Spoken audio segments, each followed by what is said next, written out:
有请主持人赵春。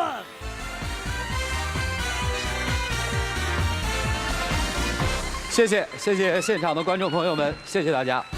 欢迎电视机前的观众朋友走进天津卫视的大型情感节目《爱情保卫战》。接下来要认识一下今天的几位老师。今天呢，有几位老师非常的特别，他们是正在我们天津卫视热播的年代情感大戏《娘道》中的演员，饰演佘小四的马赫老师，欢迎；饰演洪凤鸣的肖音老师，欢迎。下面就是大家的这个老朋友，著名的媒体评论人于伯宏于老师，欢迎于老师啊！还有你们的爱情导师涂磊涂老师，欢迎涂老师啊！来吧，接下来的时间我们就看看今天的4位老师如何帮助我们的嘉宾朋友走出他们的情感困惑，了解一下第一对的基本情况。各位请看，我们2个都是离异的，我们之前都经历过一段失败的婚姻，所以我们对我们俩现在的交往都非常谨慎，也很忐忑和恐惧。我们俩是经过朋友介绍认识的，到现在相处1年了。1年里我们一直在磨合，但还是出现了很多问题，是我们之前都无法预料的。现在我们面临再婚，各种各样的困难摆在我们面前，我不知该如何应对。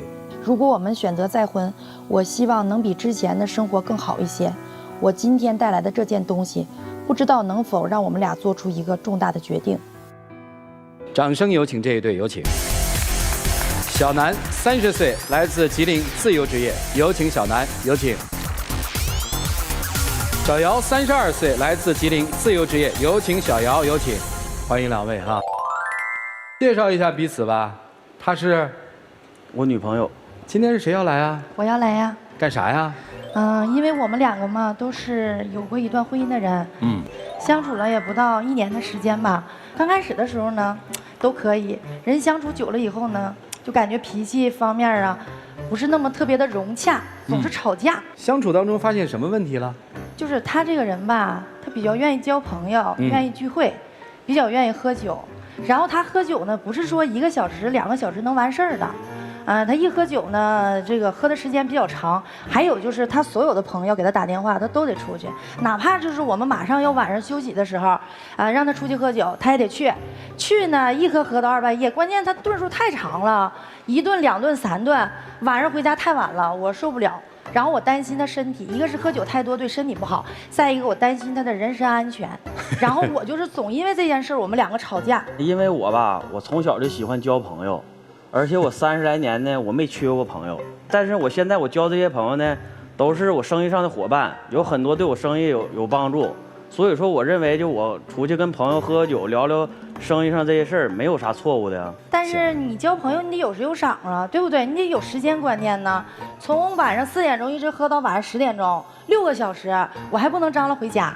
有一次嘛，就是我就说咱俩回家吧，瞬间就不高兴了，不乐意了。然后说我不懂事儿，说你看别人的那个朋友、对象啊，或者是媳妇儿去了，人都没说啥，就你张罗走。我一看瞬间不乐意了，他大男子主义，脾气比较暴躁，我就寻算了吧，我也别跟他发生争执了。我说有啥事我俩回家解决吧。然后回家我俩就是发生了激烈的争执。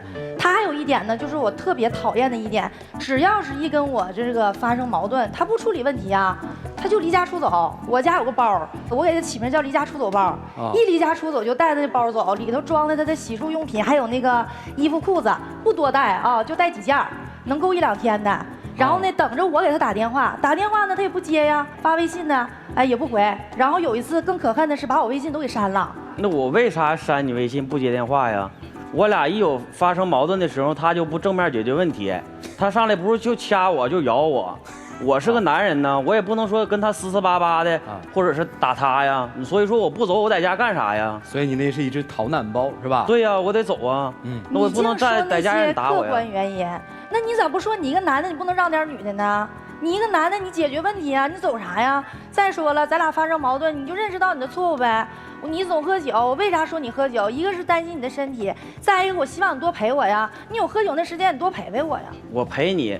我每天晚上我回到家的时候，他不但不给我做饭，而且他在那就是躺着摆弄手机，而且呢他还有个洁癖，他愿意洗衣服，一进家门他就让我脱衣服，然后就给我洗，我就有很多的衣服吧，就是没穿坏，都让他给我洗坏了。那我给你洗坏的衣服我没给你买呀，你身上衣服不是我给你买的呀，我爱干净你还挑剔我，那咋的？那咱家的活都得我干，那非得女的就得给男的做饭，我就得伺候你，你是少爷呀。再一个，你忙你的工作，我还有我的事业呢，我也不是在家待的家庭主妇啊，对吧？我们俩之间我都跟他说过，我说咱俩家里的家务活你干点我干点，别全指我干。你有你的工作要忙，我有我的事业要干。他就是从小被惯坏了，是个少爷，知道吧？所以说让我伺候他，那我当然心里就不好受了。再说他说我买衣服，你说这是毛病吗？哪个女人不爱美？哪个女人不愿意买衣服？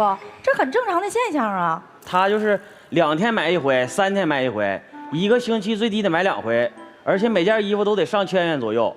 然后吧，最可气的是啥呢？很多衣服买回来他标签都没拆，他不喜欢他就给人。每个月就买衣服上花销都得1万多，那这也不是正经过日子呀。我咋不正经过日子了？我花的是我自己的钱，跟你有什么关系？我花1万块钱、2万块钱买衣服，我能挣来，我搞好我的事业，我能满足我自己的花销。我俩在一起这么长时间，我对他经济上没有任何的要求。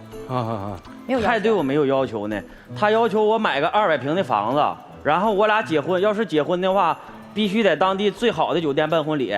我们那会儿是3线城市。就在我们当地最好的酒店办婚礼的话，也得3000多起。我是认为啥呢？我俩是2婚，走到一起挺不容易的，没有必要这么铺张浪费。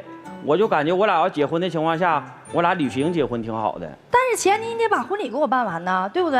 你帮我把婚礼办完了以后，我可以跟你旅行结婚。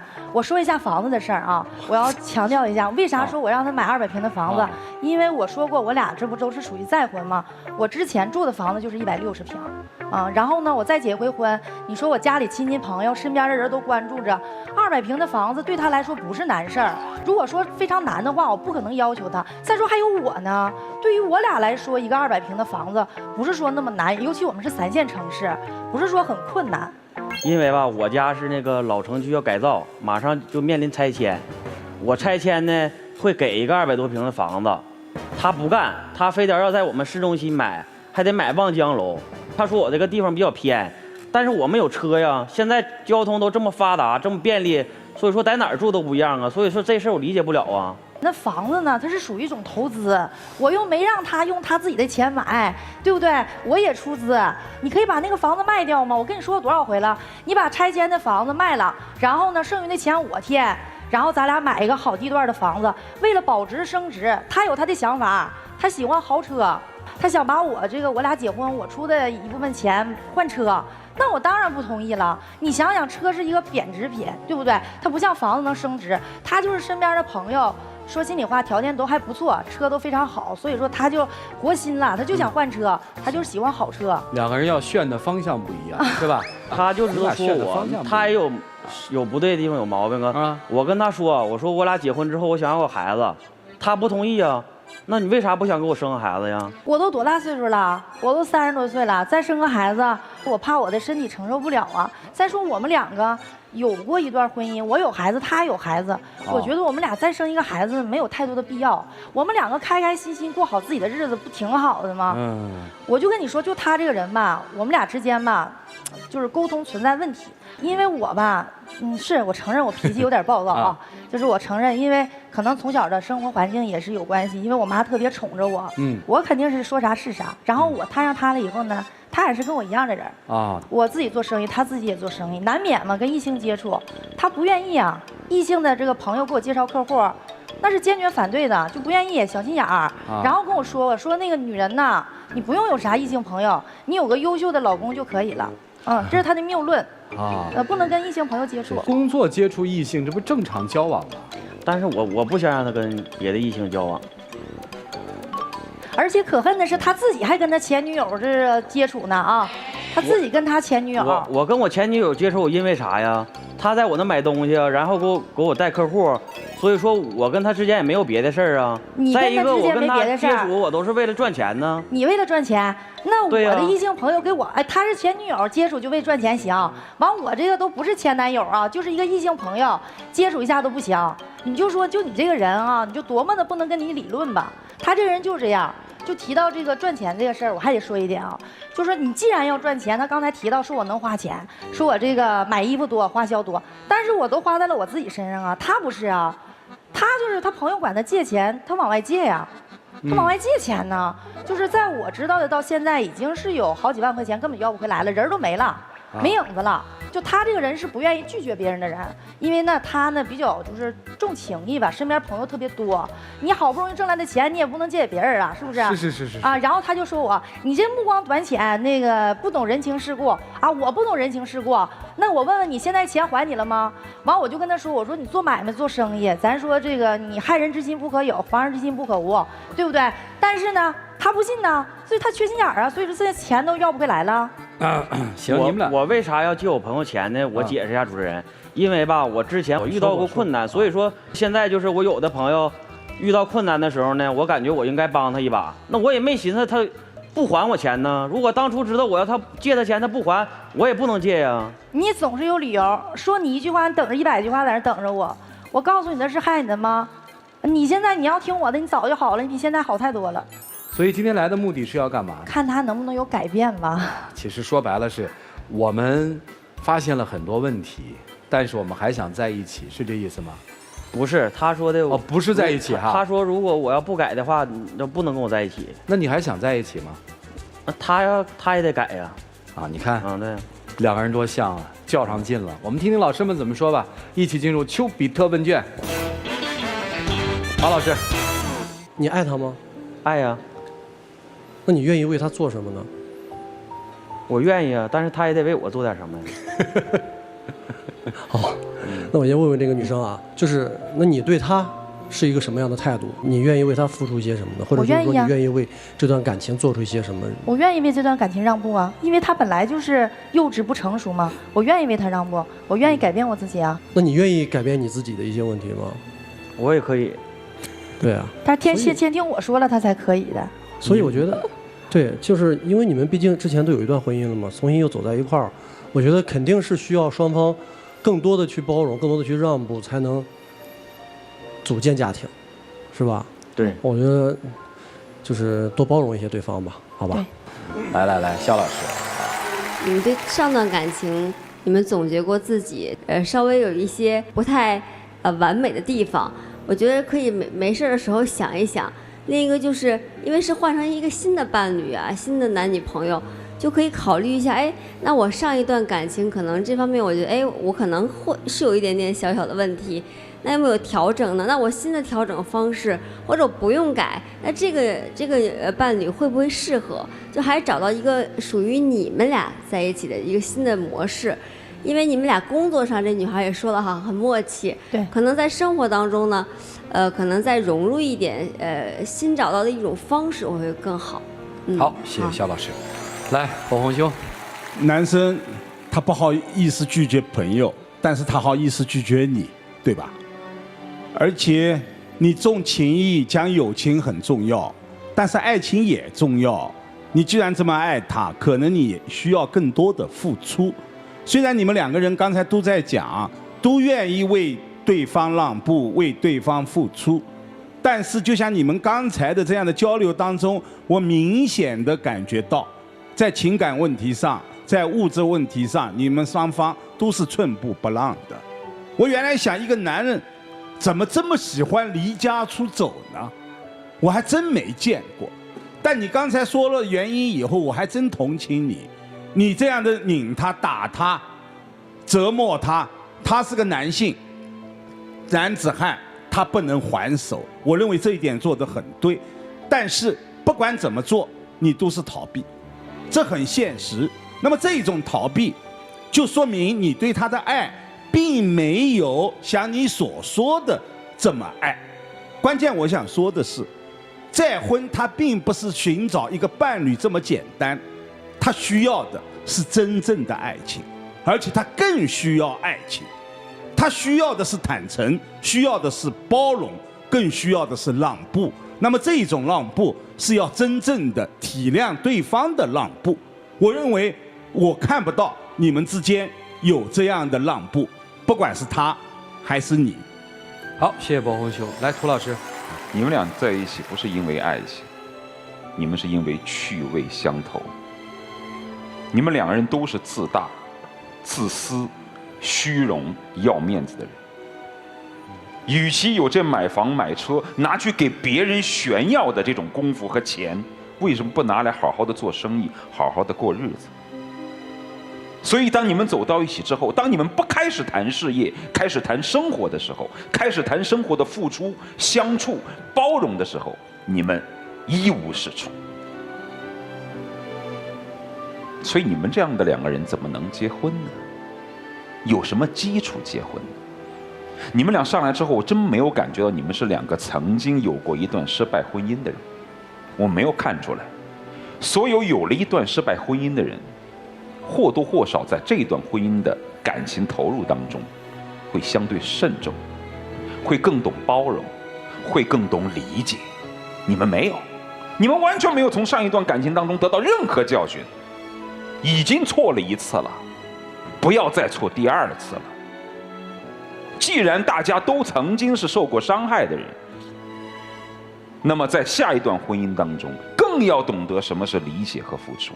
否则的话，这人不是白过一辈子，白结一次婚吗？白过吗？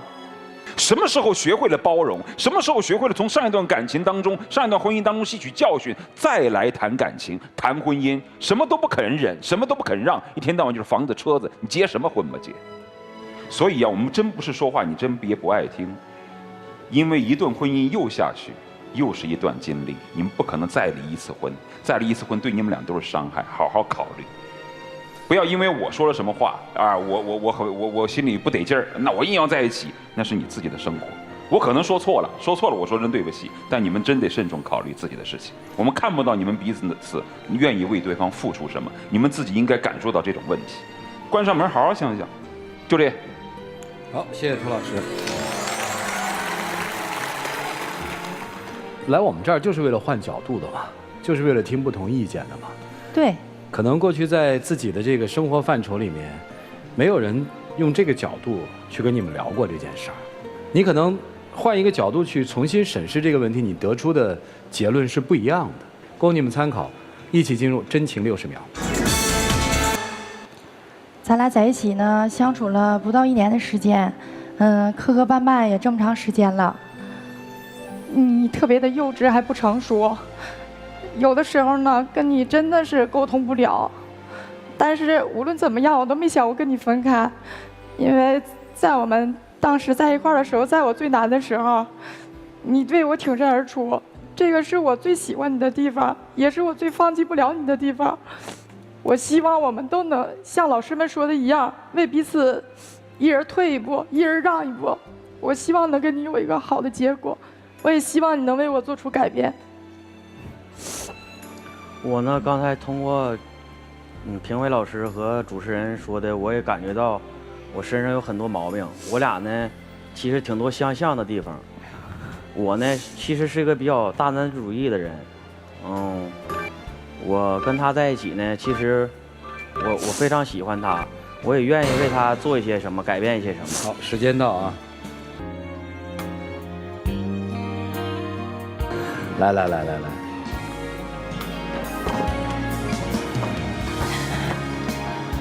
说说吧，那是什么呀？那个是一个情侣的手链。为啥今天把这个拿来放在这里头？因为那手链上面是一个钱箱，我希望那个以后我俩生活当中，让他心里能多装点我心里也能多装点他。然后我俩都是做买卖的，做生意的，我希望我俩的事业以后能蒸蒸日上，日进斗金。哦，这行，买卖很重要。来。你那个呢？啊，我送给他一块手表。啊，我对他没有别的要求，就希望他能遵守时间，早点回家。你刚才说你愿意彼此忍让，我问你，你现在愿意生孩子吗？你愿意他生孩子吗？生孩子这个事儿，我俩回去会好好的研究的。200平米的房子还买吗？200平的房子不买，100平的房子可以有啊。行啊，说到做到啊。好。好了，谢谢两位，请回吧。啊，谢谢。来，请关门。年轻的小朋友，你们也可以看看啊，就你们在现场看，相信未来某一天，你们的父亲可能就会扮演今天像场上像涂老师啊，就这几位老师的这种角色。这个就是所谓你们老说的，为什么父母不理解我们呀？那是因为爱情来的时候，人真的容易冲动，他真的会失去理智，因为你活在一种所谓爱的情绪当中，所以要冷静下来。越是在热恋期，准备向婚姻转换的那一刻的时候，越需要你们冷静、冷静再冷静。我们看看他们自己的选择，请看。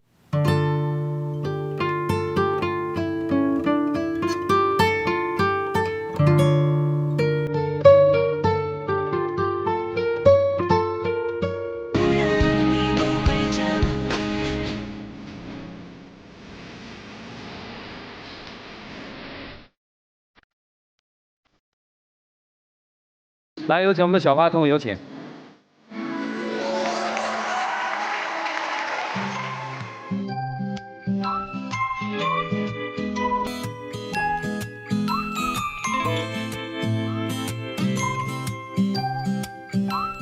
给这个叔叔。来，谢谢啊。来，走了。送给你们。谢谢。认真带娃。好好恋爱，慎重结婚，谢谢你们，请回。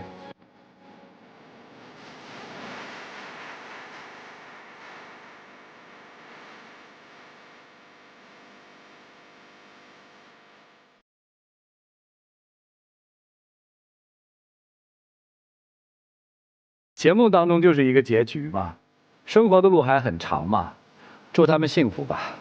来，了解下一位的基本情况。我们俩是高中同学，在一起交往3年了。我女朋友脾气特别大，动不动就跟我生气提分手，到现在我们分分合合已经无数次了。3年里，我们会因为各种各样的问题吵架，我们之间的问题也受到各种各样的阻碍，有些事情真的让我感到很无语。我真的不知道我们该如何走下去。今天我带来的这件东西，也不知道能不能唤起我们一些美好的记忆。其实长时间以来，我的内心一直很纠结，不知道该怎样和他相处。掌声有请这一对，有请。男嘉宾小飞，23岁，自由职业，来自郑州。女嘉宾小勇，21岁，学生，来自郑州。欢迎两位哈。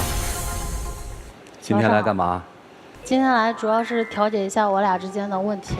我们两个在一起都3年多了，然后反反复复的就没有办法解决。就是我俩刚在一起的时候，那个时候是在高2嘛，他前女友见到我俩就是手牵手嘛，就心里很不舒服。在这之前，他们两个已经很久没有联系了，他前女友就开始给他发消息啊、打电话，各种联系，就是背着我，然后被我发现了，我就觉得他跟我在一起就不应该去联系他前女友。是他主动联系我的，又不是我主动联系他的。而且你说都是一个高中同学，还是邻班的，低头不见抬头见的，我能不回复他吗？那个时候他俩发的消息特别暧昧，那个女生就向他求安慰，就说自己昨天晚上胃疼，疼了一夜，就是睡不着。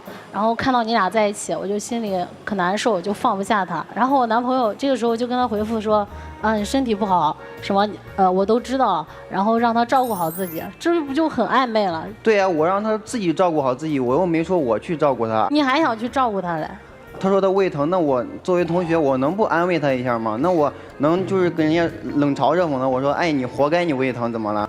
然后他给他一个好兄弟，他跟他那个朋友说，就是他前女友回来找他了，然后他那个好兄弟就给他出谋划策，然后跟他说，这种事儿就是让他跟我谈着，然后也别让我知道，同时也跟他前女友联系。然后就全部都被我看到了嘛，我觉得他就是脚踏2只船，然后这件事就在我心里，我就是那种比较记仇的，就这件事就是在我们感情初期就已经埋下了不好的东西，我就觉得就没有办法。带着这个阴影走了3年，确实不容易。那他给我出谋划策，我不是也没听他的吗？而且我那时候不让你知道，不是说怕你多想吗？你就不让我知道我才会多想，你让我知道了反而没啥了。那我后来不是当着你面就是跟他说了，以后还不要联系的，然后联系方式什么不都删了吗？他没办法，我觉得他才把他给删了。高考完之后，我俩不是去上班嘛，就高考完那2个月去上班，然后去了烟台。之前我俩在一起1年多了，那时候他一直都对我特别的好嘛，就是说话什么都比较温和，从来没有对我发过脾气。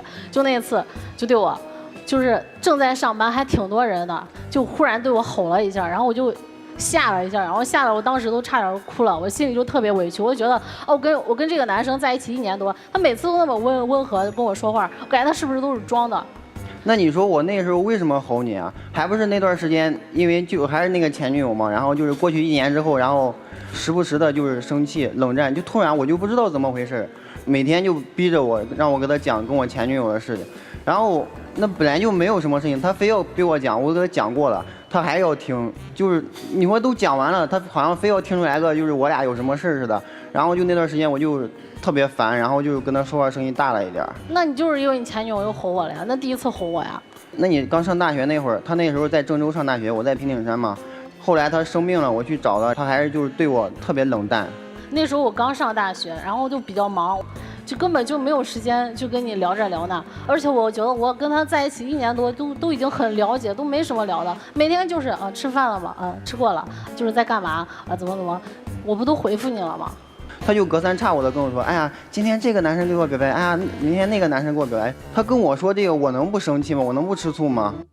我跟他说这个没别的意思，我就是想让他知道他竞争对手也挺多的，这样我觉得他才会对我更好呀。那我没别的意思呀。那我对你不好吗？但是人家确实给我表白了，我就跟你说，我不跟你说，我跟谁说呀？那你后来不是还是因为就是喜欢上一个男生，然后跟人家表白，然后跟我分手？你知不知道那段时间我那1星期我都瘦了10几斤，每天就是吃不下饭。啥叫喜欢人家？我只是跟人家说，就是吐露一下自己，就是对他那种比较奇怪的感觉。那时候你俩就是那比较鲜明的对比，然后他就是那种比较成熟的，就是我们一个学校的嘛。我觉得他挺成熟的，然后又读书特别多，就说什么道理都懂，感觉他经历的也挺多的嘛。那个时候我就觉得你就没有那么成熟，就没有想那么远，就是我俩未来的规划什么的，我就觉得就看不到未来。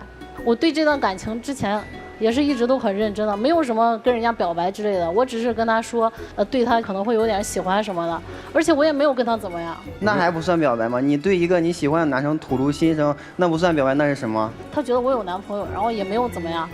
那后来不是还是没有，就分手一段时间，不是有和好？分手了多久啊？大概有1、2个月吧。谁提出的和好？我提出的。我那时候每天去找他，然后带他出去玩，就是以朋友的名义嘛。他还跟你出去玩？我跟他说是以朋友的名义才可以，他那个时候就是来找我和好，我就是不跟他出去嘛。那个同学校那个男生是以什么的名义呢？朋友呀。还有我那时候跟他分手，最大的原因就是家庭。家庭又怎么了？我跟他在一起3年多嘛，就每次去他家，他父母对我的态度就不是那么的好，感觉把我当空气。有时候去他家，爸妈连饭都不做的那种。而且就是我要求比较高嘛，我俩要结婚的话要有房子嘛，要有车子嘛，他就觉得我要求特别高，就很不理解他爸妈就为什么要那样对我，我就心里特别难受。就我身边的朋友，人家也是高中跟自己的男朋友就谈了2年多，人家爸妈就对他特别好嘛，会带他逛街呀。怎么的，就过生日啊，也会发红包陪他过生日，有对比吗？我家里面父母都是农村人嘛，不太会表达，但是他们心里面还是对他挺认可的，因为我也跟他们说过这个事情。然后有的时候中午不做饭，是因为我感觉我家里边可能做的饭不太合他胃口，然后我说是你们做自己吃吧，我带他出去吃。还有就是过生日什么的，我爸妈就不知道他生日。而且逢年过节的都没有见面，也没法就是说跟他表示什么的。你们谈恋爱归你们谈恋爱，为什么你过生日，他的父母要给你发红包才代表他父母对你好呢？那最起码要问候一下嘛，那父母就从来都不会问候。不是为什么要问候你呢？你们俩关系都没定，还在谈着恋爱呢，今天一分手，明天一分手，我怎么问候你啊？都在一起3年多了呀。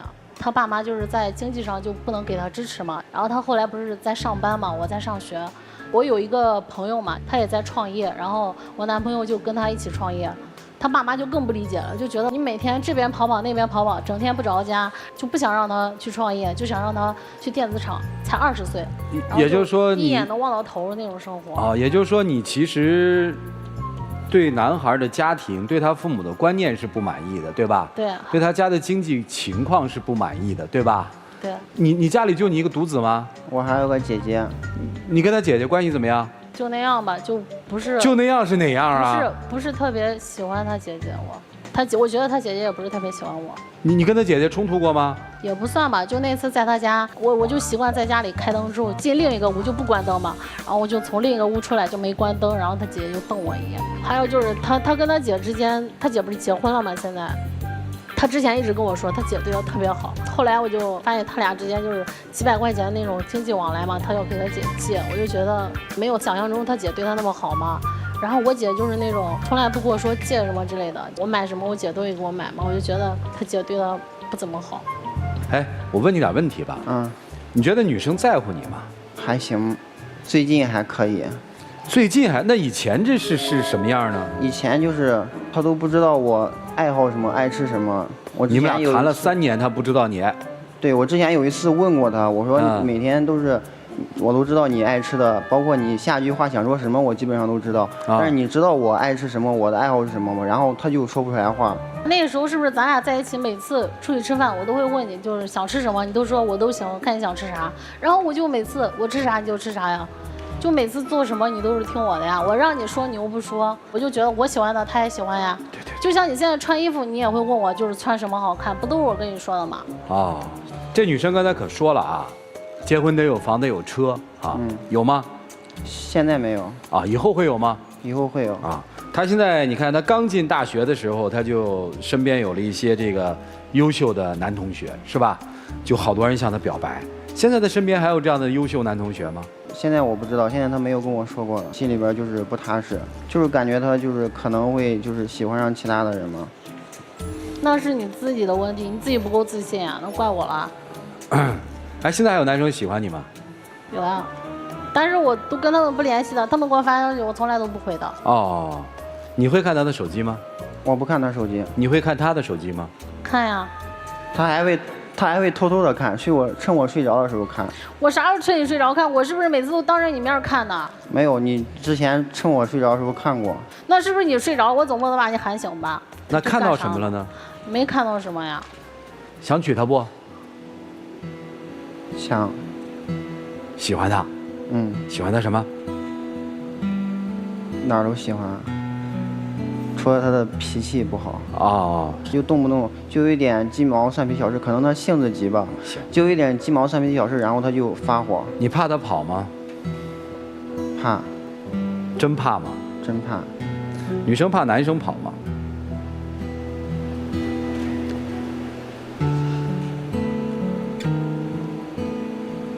以前不怕，现在就会担心。为什么以前不怕，现在有担心？我那时候就比较相信的，可能是对自己比较自信吧。那时候。现在呢？现在就觉得自己特别喜欢的，就想到要跟他分开的话，就会很难受。他刚才对你父母有一个看待，是吧？你对你自己的家庭怎么认知啊？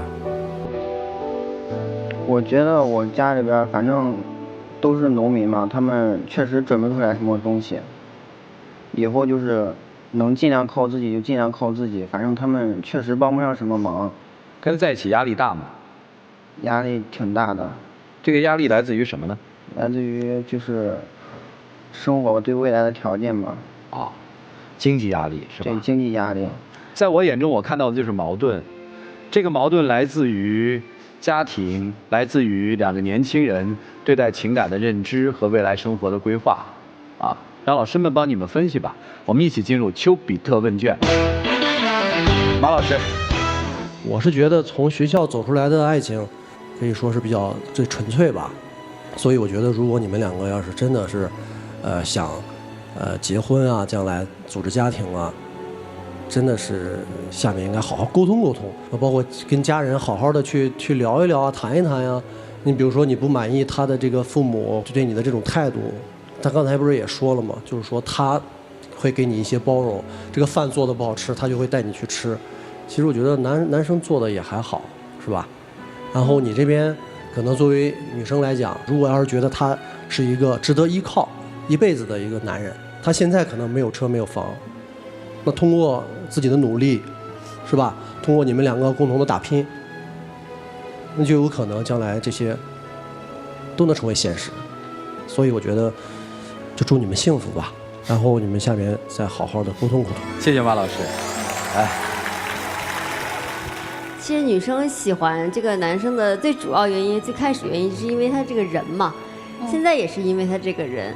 然后你们现在跟我们聊的一些矛盾呢，可能就是包括男生说的矛盾，都是一些附加条件啊，就是包括社会给予的，或者是家庭朋友给予的。首先我也是觉得，校园的感情啊特别的纯粹，可能在面对未来的生活呀、社会啊一些东西，肯定会存在新的问题和矛盾。我就希望你们就是回到初心吧，然后想想你们最开始是因为这个人。而因为你爱他，所以我相信，其他方面都是因为他的存在能去作为中间调和的。男方能为女方多想一点，女方为男方多想一点，然后共同的去成长，肯定会越来越好的。所以也是希望你们能珍惜这段纯洁的感情，然后继续走下去。好，谢谢肖老师。来，侯文兄，你们两个人的矛盾，还真不是简单的女生脾气不好的问题。是爱情观的问题，价值观的问题。女生，我问你一个问题：男生通过他自己的努力，他还是买不起车，买不起房，他只能租房结婚，你愿意吗？我可以买。其实，我们从面上看，女生很委屈，但我更多的感觉，男生很委屈，甚至你还很可怜。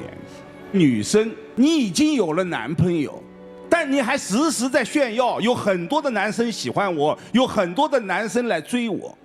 从你刚才的讲述当中，你已经很克制了，但我能读出你很享受这样的一种状态。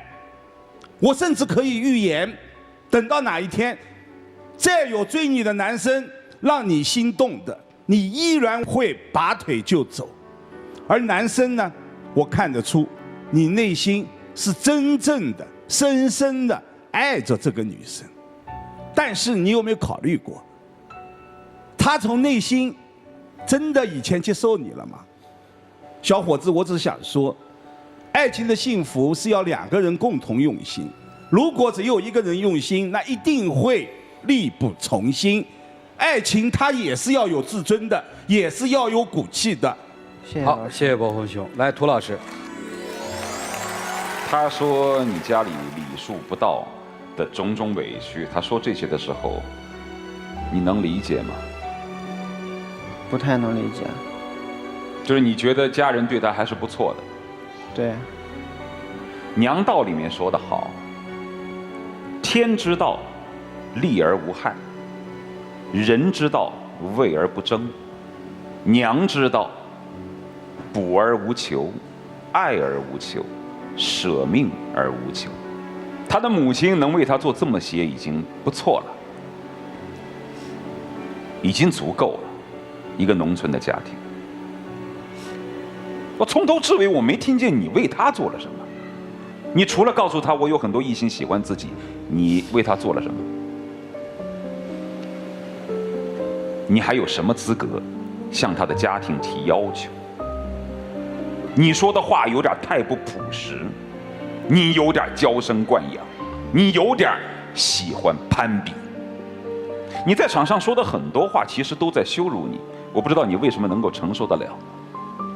其实最开始的时候，说到他前女友的问题，我可能认为这个臭小子还有点做得不对。后来我觉得是因为他无知，他不知道怎么去处理这层关系。但事实上，在这整个的你们的相处过程当中，这个男生对你确实是一心一意，但这种一心一意里面太没有了自我。当他向你的家庭提出这样的不满和那样的不满和委屈的时候，你只需要跟他说一句：我们的未来是属于我们自己的，我的母亲生了我养了我，这就足够了，你没有资格挑他们的不是。但你从头至尾都没说，你像个软柿子一样，你没骨气。如果一个女人嫌弃你的家庭，这种女人是不值得爱的，你明不明白？你好自为之吧，就这样。好，谢谢涂老师。所以提醒你，一个男人在人生不同阶段的时候，应该有不同的侧重。啊，你到了享受爱情的阶段了吗？你自己想一想。一起进入真情60秒。我们两个在一起3年多，3年多来，你对我的包容体贴，我都知道。虽然我脾气挺差的，然后有时候就是没有顾及到你的尊严，然后你跟我说了之后，我都在慢慢的去改。我觉得就是在这个台上，就是有很多事，就是各位老师都不是很清楚，感觉我不应该那么委屈。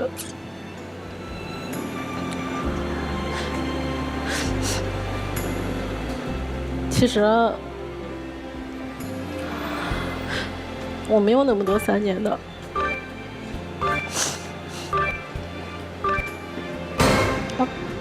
我真的觉得，其实我还是很喜欢你的，但是有一些问题。哎，我们时间到了，姑娘，啊，这个，你看看，你应该给他留点说话的时间嘛，就1分钟，结果你的话还没说完，挺遗憾的哈。来吧，你拿的是什么？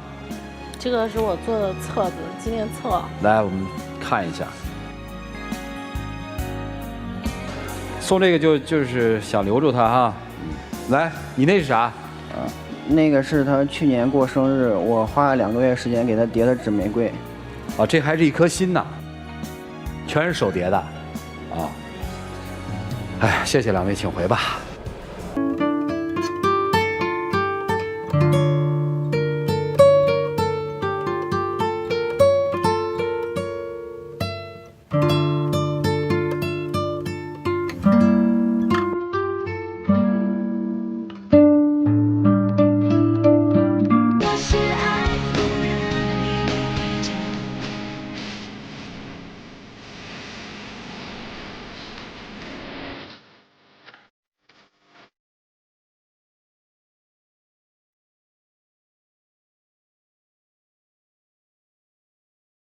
爱一个人，就是单纯去爱，别想那么多。如果你们能好，我们祝福你们；如果你们分开了，不要因为这段情感各自受太大的伤害。其实都是一个受伤害的过程。女生的受伤是因为现实而悔恨，男生的受伤是永远不再相信爱情了。所以珍惜这段情，好吗？来，有请我们的小花童，有请。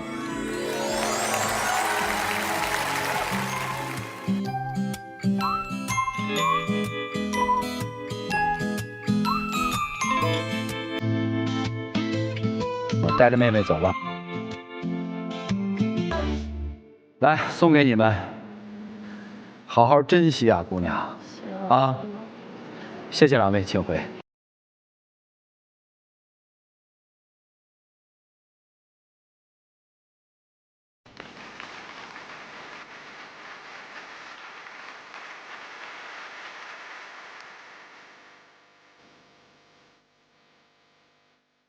他们的人生要他们走，我们这些人也就是提建议，因为见得多了，可能经历了一些，仅供大家做一个参考意见。年轻的人爱情，按你们的方式来谈，记住学会保护好自己，保护好内心的感受，记住一些美好的东西。有网友提问说，我和我老公自从有了孩子后就经常吵架，我还没出月子，孩子晚上哭，我睡得沉了没有听见，把他吵醒了，他就吼我，事情就这样一点点挤压在心里，跟炸弹一样，我要不要离婚呢？不可否认的说，当一个家庭有了新生命的出现之后呢，一定都会经历一段一地鸡毛的日子，每个家庭大抵都如此。所以我想，您现在不要急于对这段关系做一个总结，琐事儿越多就越没办法看到爱。现在呢，你应该做的是抛开琐事儿，看看你们的爱还在不在。